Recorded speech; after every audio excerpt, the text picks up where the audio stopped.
Garam menyuruh agar kedua kelas segera bangun dan tidak bermalas-malasan karena dirinya tahu jika kedua kelas masih bisa bergerak. Garam mengatakan supaya ketua kelas lebih berusaha lagi untuk dirinya, sebab permainan yang sudah dia siapkan tidak boleh berakhir dengan cepat. Yejin yang menatap Garam tentunya tahu jika sekarang ini semuanya sudah berakhir, karena masalahnya sekarang bukan mengalahkannya atau tidak mengalahkannya. Yejin sekarang yakin jika orang yang sedang dirinya hadapi sekarang ini adalah seorang psikopat gila yang menikmati waktunya untuk menyiksa targetnya secara perlahan. Yejin rasa untuk berhadapan dengan seseorang seperti ini adalah persoalan hidup dan mati, jadi untuk keselamatannya, dirinya tidak boleh pilih-pilih metodenya. Yejin sudah tidak peduli lagi dengan permainan kotor yang akan dirinya lakukan, karena yang terpenting sekarang ini dirinya harus tetap hidup sampai orang-orang datang. Bersamaan dengan itu, Yejin melemparkan sebuah gelas penelitian ke arah Garam, tetapi Garam dengan cepat langsung menghindari serangan tersebut. Akan tetapi, tampaknya Yejin tidak hanya mencoba melemparkannya sekali, karena sekarang dia terus mengambil gelas tersebut untuk dilempari pada Garam. Namun sepertinya, lemparan Yejin yang begitu putus asa, tidak ada satupun yang bisa mengenai Garam, bahkan Garam dengan entengnya menari sembari menghindari serangan tersebut. Yejin yang sangat kesal sekarang mulai terlihat melepaskan seragam sekolahnya dan menggunakan seragamnya untuk membalut tangannya. Rupanya, seragam Yejin barusan digunakan untuk melindungi tangannya supaya tangannya tidak terluka ketika dia sedang memecahkan kaca lemari. Garam tentunya penasaran dengan apa yang sedang dilakukan oleh Yejin sampai begitu putus asanya, bahkan sampai-sampai menghancurkan lemari yang tidak bersalah. Tapi sepertinya tujuan Yejin adalah untuk mendapatkan serpihan kaca, dan serpihan kaca tersebut digunakan Yejin agar dia bisa melemparkannya pada Garam. Serangan membabi buta Yejin tentunya jadi merepotkan Garam, karena serpihan kaca itu bisa melukai tubuhnya, tapi Garam sendiri kesulitan untuk menghindari serpihan kaca tersebut. Namun bersamaan dengan itu, Yejin juga menyiramkan cairan asam kimia yang sama dengan sebelumnya, tapi untungnya Garam masih bisa menghindari siraman tersebut. Garam yang sekali lagi diserang dengan menggunakan trik mulahan tentunya tampak mulai kesal pada Yejin. Yejin mengatakan kalau begitu dirinya akan berusaha untuk memberikan serangan terbaiknya, jadi sebaiknya dia juga bersiap untuk mendapatkan ganjarannya. Yejin yang sudah sangat putus asa nampaknya tidak memiliki pilihan lain selain menggunakan cairan asam kimia sebagai senjatanya dan melubangi tutup botol tersebut. Tentu saja, lubang pada botol cairan kimia tersebut sekarang tampaknya mulai seperti mainan anak kecil yang sedang bermain-main semprotan air, tapi ini adegannya lebih berbahaya. Yejin tentunya langsung memeras botol tersebut dan menyemprotkan cairan kimia tersebut pada Garam, sembari mengatakan matilah jalang sialan. Garam yang disemprot tentunya tidak akan tinggal diam saja, karena sekarang dia sedang berusaha untuk menghindari dari semprotan tersebut dengan menjauh dari Yejin. Akan tetapi, karena semprotan Yejin lebih cepat, hal tersebut malah membuat salah satu lengan baju Garam harus terkena cairan tersebut. Karena tidak ingin menerima semprotannya begitu saja, Garam sekarang mengambil salah satu kursi dan menjadikannya sebagai tameng. Beruntungnya, tameng sementara Garam berhasil menahan semprotan Yejin dengan cukup baik, meskipun itu membuat kursinya juga ikutan meleleh. Biarpun begitu, tampaknya cairan tersebut masih menetes dan tidak melindungi Garam sepenuhnya. Karena Yejin yang terlalu keras meremas dan menyemprotkan cairan tersebut, akhirnya botol tersebut mulai kehabisan isinya dan tidak bisa lagi disemprotkan. Garam yang sudah sangat kesal tentunya melemparkan kursi tersebut ke arah Yejin dan membuat Yejin sempat kepanikan. Garam mengatakan dasar anak nakal, apakah dia sekarang sudah selesai bermain-main airnya dan membuat bajunya berlubang-lubang semua. Garam mengatakan rupanya kedua kelas memiliki pikiran yang sangat jorok, tapi Yejin mengatakan bukankah seharusnya mereka membicarakan ini baik-baik saja. Garam yang sudah sangat kesal tentunya berlari mendekati Yejin sembari mengatakan, bicarakan baik-baik saja itu dengan nenek moyangnya di langit. Namun sepertinya, Yejin masih belum selesai dengan serangannya, karena sekarang dia menendang kursi di sampingnya dan membuat Garam terpaksa harus menghindar. Seperti biasa, tendangan Yejin yang sangat kuat membuat lemparan kakinya juga jadi semakin kuat, bahkan Garam tampaknya cukup terkejut. Akan tetapi, Yejin juga masih belum selesai dengan serangannya, karena dia sekarang melanjutkan serangannya lagi, dikala Garam sedang teralihkan. Akan tetapi, serangan Yejin tidak berhasil mengenainya, karena Garam dengan cepat langsung melompat ke belakang untuk menghindar. Namun belum cukup sampai di situ, Yejin sekarang menjadikan kursi tersebut sebagai pijakannya dan membuat Garam harus menahan tendangan Yejin yang sudah dilapisi dengan kursi. Alhasil karena bentuk kursinya memiliki 4 titik, Garam malah mendapatkan serangan telak yang tidak terduga. Karena kursi tersebut mengandung tendangan Yejin, beberapa tulang Garam mengalami patah, seperti tulang ulna, tulang rusuk, dan tulang klavikula. Yejin sendiri sangat terkejut ketika mendengarkan suara tulang Garam, bahkan dirinya bisa merasakannya ketika menendangnya. Yejin sangat yakin jika tendangannya barusan itu membuat beberapa tulangnya Garam menjadi patah. Dengan patahnya tulang ulna dan klavikula, Yejin yakin jika Garam pasti akan sangat kesulitan untuk melakukan pukulannya, bahkan itu sangat mustahil untuk melakukannya. Yejin sudah sangat yakin jika ini adalah kemenangannya, karena wanita itu tidak akan pernah bisa melawan balik. Akan tetapi, hal tersebut malah terjadi sebaliknya, karena Garam masih bisa mendaratkan serangan yang sangat keras, seperti dia tidak pernah terluka sama sekali.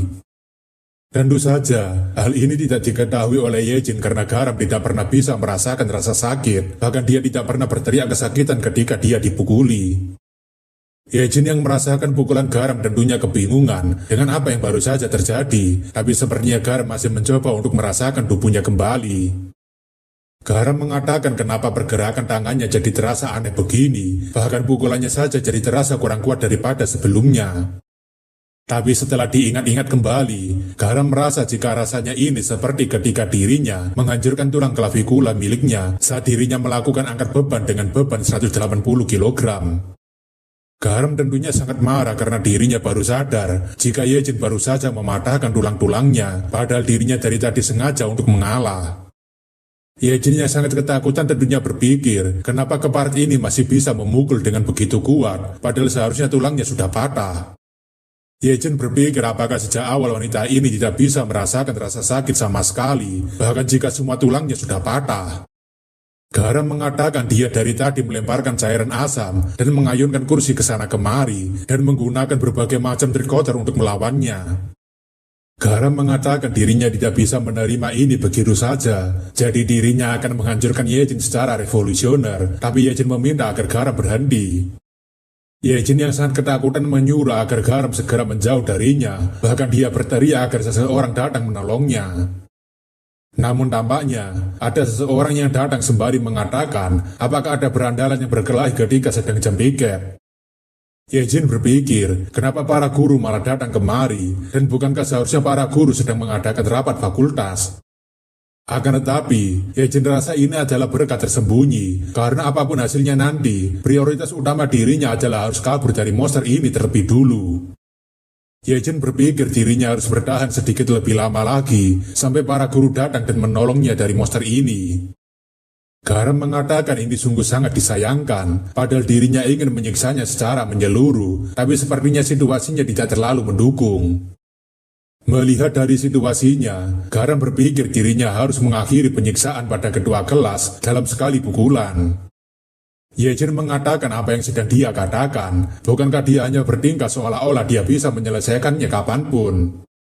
Yejin mengatakan bukankah dia sekarang ini sudah sangat kesulitan untuk bergerak, tapi Garam mengatakan dirinya memang bisa melakukannya kapanpun. Akan tetapi, Garam memperingatkan jika seekor harimau memang akan sangat kesulitan kalau dia diharuskan untuk bermain-main dengan anak ayam tanpa harus membunuhnya. Yejin berpikir orang ini mungkin bacot doang, karena sulit dipercaya pukulan itu datang dari seseorang yang tulangnya sudah patah, meski kekuatannya sudah berkurang. Namun fakta dirinya masih hidup setelah menerima pukulan cewek gila itu sudahlah cukup, jadi dirinya hanya harus fokus untuk bertahan. Sampai para guru selesai mendobrak pintunya, tujuan Yejin sekarang bukanlah untuk menang, melainkan untuk selamat darinya. Garam mengatakan dirinya serius ketika dirinya akan menyelesaikannya dalam sekali serang, tapi sepertinya ketua kelas menganggap omongannya ini hanyalah bercanda. Garam mengatakan dia akan tahu sendiri setelah dia memohon ampun demi kehidupannya, dan Yejin mengatakan sepertinya dia hanya mencoba untuk menakut-nakutinya saja. Yejin mengatakan pukulan dari seseorang yang tulangnya patah itu bukanlah masalah besar, bahkan pukulannya barusan itu hanya membuatnya kaget saja. Garam menanyakan bagaimana ketua kelas bisa tahu jika keahliannya itu adalah tinju, padahal selama ini dirinya hanya bermain-main dengannya. Garam ingin agar ketua kelas mendengarkannya baik-baik jika keahlian dirinya yang sebenarnya bukanlah soal tinju, melainkan soal tendangan. Garam kemudian memberikan tendangan pada Yejin hingga membuatnya terkejut, tapi sepertinya tendangan Garam tidaklah kuat. Yejin yang merasakannya tentunya berpikir, apa-apaan tendangan menyedihkan ini, apakah baru saja dirinya kena gertakan wanita gila ini? Namun bodoh amat dengan itu, karena Yejin sekarang sudah mendapatkan kakinya Garam, jadi dirinya hanya tinggal menangkapnya dan menjatuhkannya. Akan tetapi ketika Yejin sudah menangkap dan menahan kaki Garam dengan sangat kuat, hal itu malah dijadikan sebagai kesempatan bagi Garam untuk melompat ke arah Yejin. Yejin yang melihat Garam melompat tentunya berpikir, kenapa dia melompat begitu saja seolah-olah sedari awal dia menantikan momen ini. Benar sekali, tujuan Garam sebenarnya memang membuat Yejin menangkapnya, supaya tangan Yejin disibukkan memegangi kakinya dan tidak bisa menangkis pukulannya. Dengan pukulan yang sangat keras tersebut, Yejin pada akhirnya harus tersungkur, dan seketika itu Yejin sudah tidak sadarkan diri. Garam tentunya tertawa sembari mengatakan, menyenangkan sekali membiarkan ketua kelas menangkap dirinya, agar dirinya bisa memukul wajahnya itu dengan keras. Garam mengatakan agar ketua kelas tidak terlalu kecewa, karena dirinya hanya sedang bermaksud untuk mengembalikan serangannya padanya. Di samping itu, para guru sedang mencoba untuk mendobrak pintu namun masih belum berhasil sama sekali. Garam berpikir sepertinya mendobrak pintu itu lebih membutuhkan waktu yang lebih lama daripada perkiraannya. Garam mengatakan kalau memang begitu, bukankah berarti dirinya masih bisa bersenang-senang dengan mainan barunya yang tidak sadarkan diri ini. Beberapa saat setelahnya, Yejin akhirnya telah terbangun dari pingsannya dan dia masih tergeletak di lantai. Yejin berpikir apakah dirinya barusan pingsan setelah mendapatkan pukulan telak dari Garam. Akan tetapi, Yejin merasa ada sesuatu yang aneh, sebab seharusnya dirinya pingsan tidak berada di lokasi ini. Namun setelah dipikirkan lagi, Yejin heran kenapa suasananya sangat sunyi dan kenapa Yun Garam tidak terlihat dimanapun. Akan tetapi, Yejin baru tersadar jika Garam dari tadi sedang duduk di punggungnya dan Garam menanyakan apakah kedua kelas baik-baik saja. Yejin yang terkejut menanyakan apa-apaan ini dan kenapa dia duduk di punggungnya selagi dirinya pingsan. Akan tetapi, hal itu malah membuat Yejin jadinya baru tersadar jika tangannya sedari tadi terikat dan tidak bisa dilepaskan. Yejin yang marah mengatakan agar keparat ini segera menyingkir darinya sekarang juga, jika tidak, dia tidak akan pernah bisa lari dari semua ini. Yejin mengatakan jika dia tidak segera melepaskannya, dirinya pasti akan membunuhnya, tapi itu malah membuat Garam jadinya semakin kesal. Garam kemudian membuka baju belakang Yejin dan itu malah membuat Yejin langsung terdiam, karena dia berpikir mungkin dia akan menelanjanginya. Akan tetapi, pikiran psikopat yang satu ini sulit ditebak, karena sekarang dia malah menaburkan serpihan kaca di punggung Yejin, seperti seorang chef yang menaburkan garam di atas daging. Yejin yang tidak tahu apa yang ditaburkan di punggungnya tentunya menanyakan apa yang sedang dia lakukan, tapi Garam tanpa banyak berbicara langsung menekan punggung Yejin. Tentu saja, sebagai seorang manusia yang bisa merasakan rasa sakit, Yejin berteriak sangat keras karena tubuhnya sekarang sedang ditusuk-tusuk dengan menggunakan serpihan kaca. Garam terus-menerus menggoyangkan lututnya sampai Yejin berteriak, "Ah, sakit, sialan, ini sakit sekali. Ah, tolong aku." Akan tetapi, suara teriakan Yejin yang sangat merdu membuat Garam semakin kegirangan dan membuat Garam semakin menekan serpihan kaca tersebut hingga membuat Yejin sampai menangis. Yejin berteriak agar jalang ini segera berhenti, jika dia masih meneruskannya dirinya akan membunuhnya. Namun tentu saja, Garam yang sudah cukup muak dengan kesombongan Yejin langsung membanting kepalanya dengan cukup keras. Garam menanyakan apakah ketua kelas ini memang sangat bodoh, apakah dia tidak pernah diajari jika dia harus memohon ampun jika nyawanya sedang terancam. Garam menanyakan kenapa ketua kelas mengisi kamusnya dengan berbagai umpatan seperti itu, dan apakah ayahnya tidak pernah mengajarinya. Garam menanyakan apakah anak manja dari seorang dokter tidak pernah mengembangkan naluri bertahan hidup yang benar selama ini. Yejin mengatakan dirinya mengerti, jadi dirinya meminta tolong agar Garam segera menyingkir supaya dirinya bisa mengobrol baik-baik. Namun tampaknya, pembicaraan Garam dan Yejin harus terganggu, karena para guru sekarang kembali ribut setelah memanggil seorang sepang untuk menobrak masuk. Namun tampaknya pembicaraan Garam dan Yejin harus terganggu karena para guru sekarang kembali ribut setelah memanggil seorang satpam untuk mendobrak masuk. Yejin berpikir apakah sedari tadi para idiot itu benar-benar masih kesulitan untuk menghancurkan satu pintu ini. Garam menanyakan apakah ketua kelas bisa mendengar tentang apa yang terjadi di luar sana ketika para guru itu sedang sangat ribut. Garam mengatakan pada akhirnya hanya soal waktu sampai pintunya bisa terbuka, terlebih para guru itu masih sangat kesulitan untuk mendobrak pintunya. Garam mengatakan saat mereka mengetahui tentang kekacauan ini, mereka akan memberikan penghargaan bagi mereka yang sudah merusak fasilitas sekolah. Garam mengatakan dirinya tidak pernah peduli mau diberikan catatan seperti apapun nantinya, tapi untuk seorang siswa teladan seperti ketua kelas, mungkin itu akan jadi cerita yang berbeda. Yejin menanyakan apa maksudnya, dan Garam mengatakan bukankah ketua kelas seharusnya sudah tahu sendiri jika lantainya sudah sangat kacau dan seharusnya ini adalah tugas ketua kelas untuk membersihkannya. Garam mengatakan dirinya akan membantu ketua kelas, jadi dirinya berharap jika kain lap yang terbuat dari kulit manusia ini bisa membantu dengan baik. Yejin yang sangat terkejut menanyakan apa maksudnya barusan, dan Garam mengatakan kenapa ketua kelas malah memasang wajah yang sangat imut seperti itu. Garam mengatakan jika pertama kali dirinya melihat wajah ketua kelas, dirinya sudah merasakannya jika wajah ketua kelas itu sangatlah halus dan lembab. Garam mengatakan wajah ketua kelas itu terlihat seperti kain lap basah berwarna putih bersih, jadi dirinya yakin bisa membersihkan kekacauan ini dengan baik menggunakan wajahnya itu. Yejin yang ketakutan mengatakan agar Garam menunggu sebentar, karena tidak seharusnya dia menggunakan wajah seorang manusia untuk membersihkan cairan kimia. Garam mengatakan bukankah dia sendiri yang menyemprotkan cairan ini padanya seperti pistol, dan Yejin meminta maaf agar Garam tidak melakukan ini padanya. Garam yang tidak peduli tentunya langsung membenturkan kepala Yejin ke lantai, dan itu malah membuat Yejin berteriak meminta tolong dengan sangat keras. Para guru yang mendengar tentunya menanyakan apa yang sedang terjadi di dalam sana, dan Yejin semakin berteriak dengan kencang agar para guru segera menyelamatkannya. Yejin memberitahu jika wanita gila ini sedang berusaha untuk membunuhnya, tapi Garam mengatakan kenapa Yejin berbohong seperti itu, padahal ketua kelas sendiri yang berkata ingin membunuhnya. Garam yang sangat bersemangat mengatakan jika ketua kelas tidak perlu khawatir, karena dirinya tidak akan membunuhnya dan hanya ingin membersihkan lantainya saja. Melihat cairan asam itu yang semakin dekat, Yejin berteriak agar Garam tidak mendorongnya ke arah sana. Akan tetapi, kepala Yejin sudah semakin mendekat dengan cairan asam itu, sehingga membuat Yejin berteriak dengan sangat keras, sampai-sampai bisa didengar oleh semua orang di sekolah.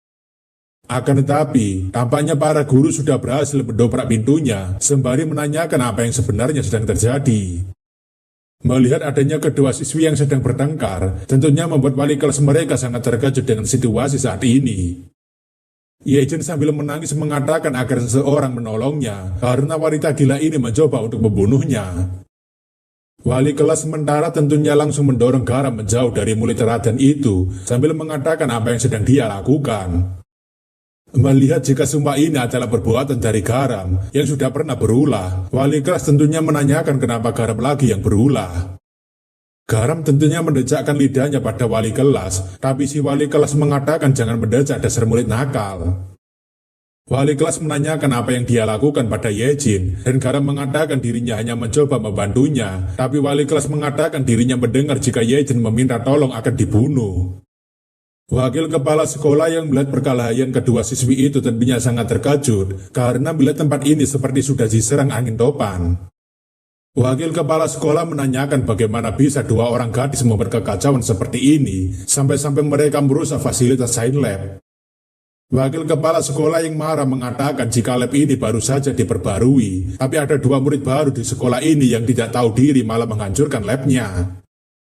Wakil kepala sekolah mengatakan jika mereka berdua akan diberikan hukuman yang pantas, terlebih seharusnya mereka tahu jika anggaran sekolah itu sangat terbatas.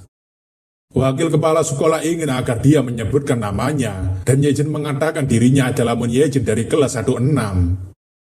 Mendengar jika itu adalah Moon Yejin, guru berkaus hijau mengatakan bukankah dia adalah juara pertama tryout di bulan Maret kemarin. Wakil kepala sekolah menanyakan apakah dia adalah anak yang sedang bersiap-siap untuk masuk ke fakultas kedokteran, dan guru kaus hijau membenarkan. Wakil kepala sekolah tentunya mengatakan kalau begitu seharusnya Yejin adalah korbannya, karena tidak mungkin seorang murid teladan akan melakukan kekacauan seperti ini. Wakil kepala sekolah ingin agar wanita sialan yang berada di sana itu memberitahu namanya beserta dengan kelasnya. Namun ketika melihat wajahnya lebih teliti lagi, wakil kepala sekolah mengatakan kenapa orang itu terlihat sangat familiar. Garam mengatakan, astaga, bukankah mereka sudah pernah bertemu di ruangan guru sebelumnya, jadi kenapa bapak wakil kepala sekolah tidak mengingatnya? Garam memperkenalkan dirinya sebagai Yon Garam, seorang siswi pindahan dari Korea Utara, dan masih dalam tahapan beradaptasi dengan lingkungan Korea Selatan. Mendengar jika itu adalah siswi pembelot dari Korea Utara, wakil kepala tentunya tersadar jika dia adalah anak yang sangat penting. Wakil kepala sekolah tentunya langsung menyambut Garam dengan sangat hangat, sembari menanyakan apakah kabar ayahnya Garam baik-baik saja. Melihat wakil kepala sekolah yang langsung menunduk di hadapan Garam, tentunya itu membuat Yejin jadi sangat terkejut. Wali kelas menanyakan bukankah sekarang ini bukan saatnya bagi Pak Wakil untuk berbasa-basi dengan mereka. Wali kelas mengatakan jika mereka harus mengirim anak-anak ini ke rumah sakit terlebih dulu, dan kemudian memanggil kedua orang tua mereka. Wakil kepala sekolah tentunya menyuruh agar Pak Chanwo tutup mulutnya saja, dan kenapa dia sama sekali tidak peka dengan kondisinya. Wakil kepala sekolah kemudian meminta agar Pak Kim segera mengurus siswi-siswi yang sedang berkumpul di depan sana, karena itu akan sangat mengganggu mereka. Pak Kim tentunya langsung bergegas sembari mengatakan kenapa mereka semua sangat ribut di sini, dan seorang siswi mengatakan mereka datang kemari hanya untuk menonton saja. Pak Kim mengatakan siapa yang barusan bilang begitu, dan kemudian menyuruh agar mereka semua segera kembali ke kelasnya masing-masing. Wakil kepala sekolah mengatakan baguslah kalau dia sedang beradaptasi, tapi seharusnya dia tidak sampai melakukan prank separah ini, dan Garam meminta maaf karena terlalu asik bermain. Wakil kepala sekolah mengatakan tidak masalah asalkan dia tidak mengulanginya lagi, dan wali kelas menanyakan kenapa Pak Wakil sekolah melakukan ini. Wakil kepala sekolah mengatakan agar Pak Chanwo merahasiakan masalah ini dan pastikan para siswi yang berada di luar sana tidak menyebarkannya. Selain itu, wakil kepala sekolah sebenarnya ingin menghukum Yejin atas masalah ini, tapi dirinya melepaskannya kali ini karena dia adalah aset berharga bagi sekolah ini. Akan tetapi, jika dirinya sampai mengetahui bahwa dia merundung Garam lagi, dirinya tidak akan memberikan ampunan untuknya untuk kedua kalinya. Wakil kepala sekolah menanyakan apakah dia mengerti, dan Yejin yang hampir menangis hanya bisa mengatakan dirinya mengerti. Wakil kepala sekolah ingin agar Pak Chanwo segera membersihkan tempat ini dengan benar, dan Chanwo mengatakan bukankah ini tidak adil. Chanwo ingin agar Pak Wakil sekolah menugaskan guru lain untuk membantu dirinya, tetapi wakil kepala sekolah sudah tidak memperdulikan perkataannya Chanwo. Chanwo terus-terusan meminta agar Pak Wakil kepala sekolah mendengarkannya, tetapi dia sudah disibukkan dengan percakapannya dengan Garam. Chanwo menanyakan apakah sebaiknya dirinya harus berhenti saja mengajar di sekolah ini, dan Yejin mengatakan lakukan apa saja yang Bapak mau. Namun selagi Chanwo mengumpat ingin keluar dari sekolah ini, Yejin masih terkejut karena Garam rupanya sudah mendapatkan backingan dari sekolah ini. Sambil berbalik, Garam melihat ke arah Yejin sembari memberikan sebuah isyarat kepadanya. Tentu saja, isyarat yang diberikan oleh Garam adalah dirinya akan memastikan bahwa Yejin tidak akan pernah bisa hidup dengan tenang selama berada di sekolah ini. Dengan begitu, Moon Yejin sebagai target kedua Yon Garam telah dijadikan sebagai mainan oleh Garam sendiri, bahkan dia sudah tidak bisa melawan sama sekali.